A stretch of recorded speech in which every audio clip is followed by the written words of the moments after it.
Pernah dengar soal Republik Bataaf? Mungkin nggak banyak yang familiar. Padahal ini adalah sebuah babak yang super krusial dalam sejarah Indonesia, tapi sering banget kelewat. Periode yang singkat, tapi ternyata jadi fondasi negara kolonial modern. Inilah mata rantai yang hilang itu. Gini deh, kita semua kan tahu ya cerita soal VOC, terus cerita soal penjajahan Belanda. Tapi pernah nggak sih kita berhenti sejenak dan bertanya, gimana persisnya transisi itu terjadi? Kok bisa sebuah wilayah yang tadinya cuma dianggap lahan bisnis sama sebuah perusahaan dagang, tiba-tiba berubah jadi negara kolonial yang terorganisir? Dengan birokrasi yang terpusat, di mana ya penghubungnya? Jawabannya, ternyata bukan ada di Batavia, tapi ribuan kilometer jauhnya, di Eropa sana. Ada sebuah pemerintahan baru yang lahir dari api revolusi. Umurnya mempendek, tapi justru itulah kepingan puzzle yang selama ini kita cari. Oke, kita coba urutkan ceritanya ya. Ini tuh kayak efek domino. Semuanya berawal di tahun 1789 dari Revolusi Prancis. Cuma butuh 6 tahun, semangat revolusi itu menjalar sampai ke Belanda. Tentara Prancis masuk, Raja Belanda kabur, dan kompatriot di sana yang pro-Prancis mendirikan negara baru.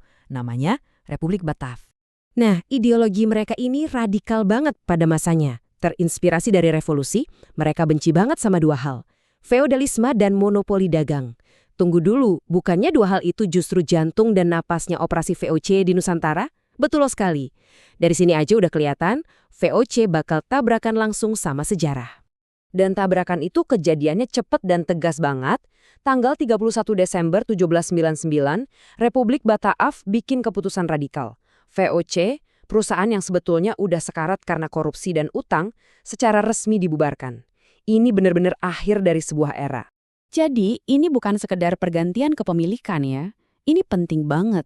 Ini adalah pergeseran cara berpikir, atau pergeseran paradigma total. Kalau tujuan VOC itu murni cari untung dari dagang, tujuan negara Batavis ini adalah administrasi dan kontrol penuh. Identitasnya berubah, dari perusahaan swasta jadi pemerintah kolonial. Strukturnya juga, dari yang tadinya cuma mitra-mitra semi-otonom, jadi kekuasaan yang terpusat. Beda total. Tentu aja ya, visi sebesar ini butuh eksekutor yang tangguh di lapangan. Pemerintah baru ini pun mengirim seseorang yang dianggap sebagai perwujudan sempurna dari semangat revolusioner dan ya sekaligus otoriter mereka. Namanya Herman William Daendels. Dia ini anak didik sejati dari ideologi Bataaf. Tugas utamanya jelas banget, mengubah Jawa menjadi benteng yang bisa dipertahankan dari serangan Inggris yang waktu itu jadi musuh bebuyutan aliansi Prancis-Belanda. Dan untuk melakukan itu, dia harus merombak Jawa sepenuhnya. Daendels datang dengan cetak biru yang sangat jelas, yang berdiri di atas 4 pilar utama. Coba kita lihat satu persatu, karena inilah fondasi yang akan mengubah wajah Nusantara untuk selamanya. Mungkin inilah perubahan yang paling fundamental. Di masa VOC, para bupati itu kan statusnya kayak mitra bisnis yang punya otonomi. Nah, Daendels merombak total sistem ini. Para bupati dilucuti kedaulatannya, statusnya diubah jadi pegawai pemerintah, alias amtenar, yang digaji dan harus tunduk pada pemerintah pusat di Batavia. Inilah cikal bakal sistem birokrasi modern di Indonesia. Visi Daendels tentang kontrol wilayah itu simple. Kalau mau menguasai, ya harus bisa didatangi dengan cepat. Makanya dia membangun proyek monumental, Jalan Raya Pos panjang 1000 km dari Anyer sampai Panarukan. Tujuannya murni militer, biar pasukan bisa bergerak cepat. Dan inilah tulang punggung dari jalur Pantura yang kita kenal sampai sekarang. Reformasinya nggak berhenti di situ. Daendels juga membawa semangat Kode Napoleon dari Prancis dan merombak sistem peradilan.